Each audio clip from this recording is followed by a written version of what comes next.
Hi everyone, wings academy के YouTube channel पर एक बार फिर से मेरे सभी साथियों का हार्दिक स्वागत और अभिनंदन है। साथियों, करंट अफेयर्स की क्लास जो आगामी सभी प्रतियोगी परीक्षाओं के लिए अति महत्वपूर्ण होने वाली है। आज है 18 फरवरी 2023 और आज के दिन जितने भी इंपॉर्टेंट क्वेश्चन बन सकते हैं हम इस वीडियो को अंदर कवर करने की कोशिश करेंगे। साथियों, ईश्वर से प्रार्थना करता हूं कि मेरे सभी साथी स्वस्थ होंगे, मस्त होंगे और अपनी तैयारी को बहुत बेहतरीन तरीके से कर रहे होंगे। मेरे सभी साथियों को महाशिवरात्रि की ढेर सारी शुभकामनाएं।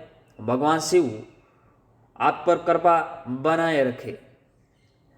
अपने बुरे समय में भगवान और समय पर विश्वास रखे।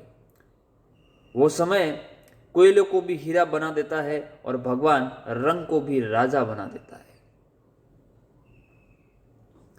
जब कोयले को वो हीरा बनाता है और रंग को वो राजा बनाता है, उस समय उसको तपना पड़ता है। मेरा तपने का सेंस है कि मेहनत करनी पड़ती है जी और जान लगा करके।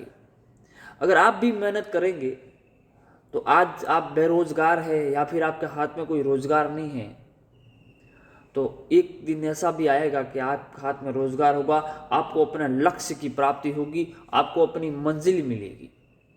इसी मोटिवेशनल कोर्स के साथ में हम शुरुआत करते हैं आज के सेशन की बहुत जानदार और शानदार तरीके से। साथियों, पहला क्वेश्चन आपके सामने ये रहा। हाल ही में वैश्विक पर्यटन लचीलापन दिवस कब मनाया गया? ये पहली बार मनाया जा रहा है वैश्विक पर्यटन लचीलापन दिवस। ये कब मनाया जाता है? 15 फरवरी, 17 फरवरी, 16 फरवरी या साथियों इसमें से कोई नहीं। साथियों, इसका जो सही जवाब है वो है 17 फरवरी को हम मनाना शुरू किया है अभी वैश्विक पर्यटन लचीलापन दिवस, यानी कि पर्यटन को बढ़ावा देने के लिए ये दिवस हर वर्ष हम अब से 17 फरवरी को मनाना शुरू करेंगे। फरवरी माह के हम लोगों ने अब तक कितने इंपोर्टेंट डे देख चुके हैं, उनको एक बार फिर से रिवीजन करते हैं। 1 फरवरी को भारतीय तट रक्षक दिवस के रूप में मनाया, यानी कि इंडियन कोस्ट गार्ड के रूप में मनाया। 2 फरवरी विश्व आर्द्रभूमि दिवस के रूप में मनाया। 4 फरवरी विश्व कैंसर दिवस, अंतर्राष्ट्रीय मानव बंधुता दिवस के रूप में भी मनाया। 7 फरवरी इंटरनेट सेफर इंटरनेट डे के रूप में मनाया और 10 फरवरी विश्व दलहन दिवस के रूप में मनाया।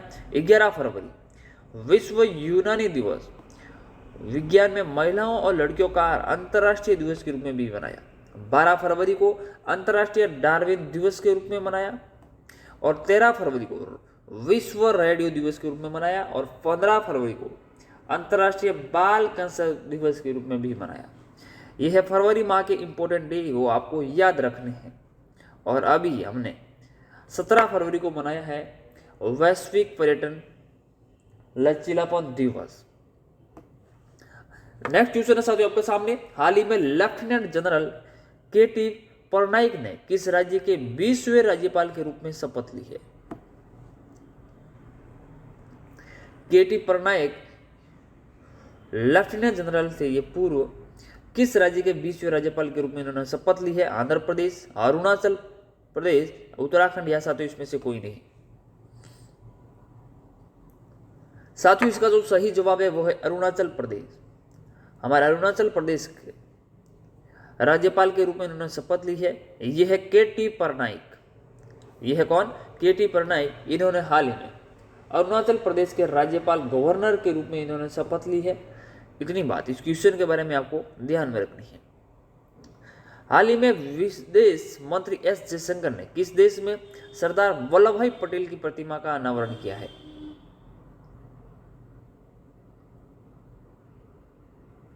ऑप्शन है रूस, फिजी, फ्रांस या साथियों इसमें से कोई नहीं।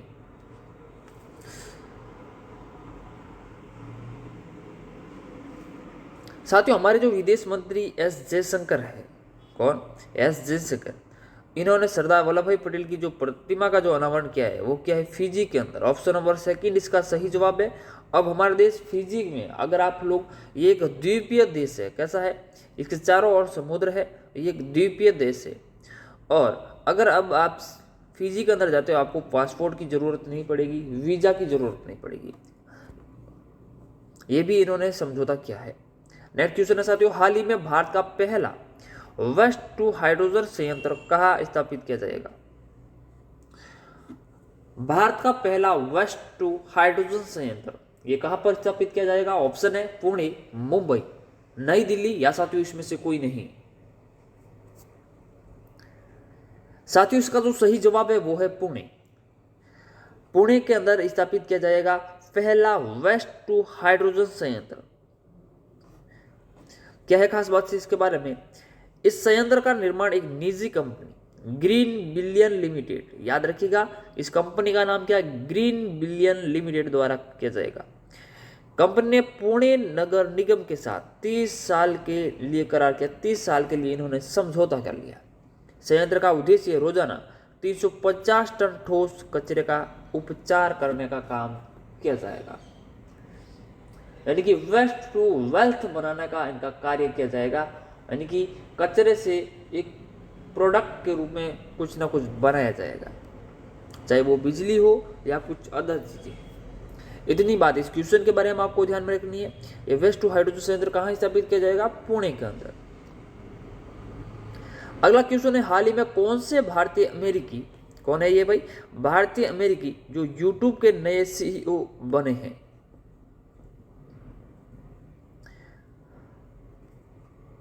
अब क्वेश्चन आएगा कि भाई यूट्यूब के नए सीईओ ये बने हैं, कौन बने हैं? तो यूट्यूब के पहले सीईओ कौन थे? तो साथियों हाल ही के अंदर जो भारतीय अमेरिकी यूट्यूब के नए सीईओ बने वो है नील मोहन, इसका सही जवाब है। लेकिन इससे पहले कौन थे? तो सुसान वोजिकी ये थे पहले। ये क्या थे? ये पहले सीईओ थे। क्या थे? ये पहले सीईओ कौन थे? सुसान वोजिकी। और हाल ही में कौन बने? नील मोहन। ये भारतीय अमेरिकी है जो यूट्यूब के नए सीईओ बने हैं। यह है नील मोहन। यूट्यूब के मुख्य कार्यकारी अधिकारी सीईओ सुसान वोजिकी ने 16 फरवरी को 2023 को अपने पद से इस्तीफा दिया। उनकी जगह नील मोहन लेंगे। अगला क्वेश्चन है, हाल ही में दिव्य कला मेला 2023 का आयोजन कहां होगा? अहमदाबाद, मुंबई, दिल्ली या साथियों इसमें से कोई नहीं।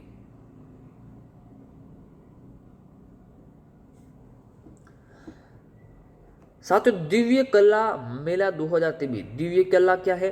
ये जितने भी हैंडीकैप जो लोग हैं उनके कार्य को बढ़ावा देने के लिए इसका आयोजन किया जाएगा। और इसका आयोजन कहाँ किया जाएगा? ये मुंबई के अंदर किया जाएगा। ऑप्शन नंबर सेकंड इसका सही जवाब है। क्या है दिव्य कला मेला 2023 के बारे में? इसका आयोजन दिव्यांगजन जो भी हैंडीकैप लोग हैं, अधिकारिता विभाग और राष्ट्रीय विकलांग वित्त एवं विकास निगम कर रहा है। यह दिव्यांग उद्यमियों और कारीगरों द्वारा बनाए गए उत्पादों को एक अनूठी प्रदर्शनी सह बिक्री है, यानी कि जितने भी दिव्यांग जो उद्यमी हैं, कारीगर हैं, उनके जितने भी प्रोडक्ट्स हैं जिन्होंने उनको बनाया है, उनको मार्केट पैदा करने के लिए, उनको मार्केट में लाने के लिए इसका आयोजन किया जा रहा है। और ये कहाँ पर किया जा रहा है? मुंबई के अंदर किया जा रहा है इस प्रदर्शनी का। हाल ही में भारत और किस देश ने कृषि क्षेत्र में सहयोग के लिए समझौता किया है? अर्जेंटीना, चिली, सूडान या साथियों इसमें से कोई नहीं। भारत और किस देश ने कृषि क्षेत्र में सहयोग के लिए समझौता किया है और किस देश के साथ में क्या है ये आपको बताना है। साथियों इसका जो सही जवाब है वो है चिली। ऑप्शन नंबर सेकंड इसका सही जवाब है। चिली के साथ में हमने कृषि क्षेत्र में सहयोग के लिए समझौता किया है।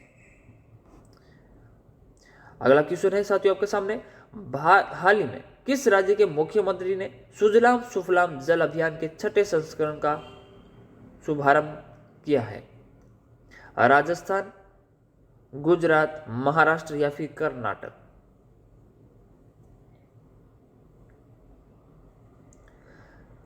साथियों इसका जो सही जवाब है वो है गुजरात। गुजरात के मुख्यमंत्री ने सुजलाम सुफलाम जल अभियान के 6ठे संस्करण का क्या क्या है? उद्घाटन किया है, या उद्घाटन या फिर शुभारंभ किया है।